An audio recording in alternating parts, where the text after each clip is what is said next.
Pa nismo trenutno dugo jako, ali nam se jako sviđa i odlična ekipa, atmosfera i vrijeme je odlično, tako da svaka čast Karlovcu, organizaciji i svim organizatorima zajedno. Zadovoljni smo, s obzirom da je kasnilo sve i s obzirom na probleme koje su imali organizatori, kapa dole, stvarno organizovali se super i na kraju je sve ispalo super, naravno da smo zadovoljni publikom, došla i ispoštovala je to sve super.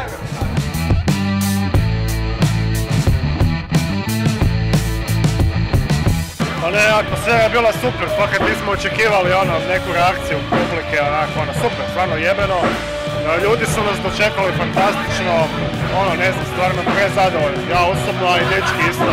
Zadovoljni smo kako je prošlo, sa cijelim pick-upom, prezadovoljni, super je organizacija, super ste svi vi i hvala vam na pozivu.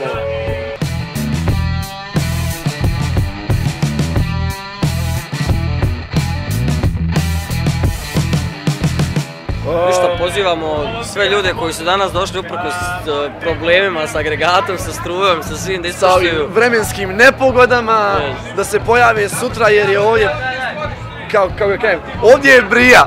Ovdje je brija, predobro. Mi smo večeras bili ovdje i odlično je i pozivam sve ljude da dođu i sutra i sve buduće ovakve priredbe, ali stvarno je prva liga. Svaka čast Karlovac i svima.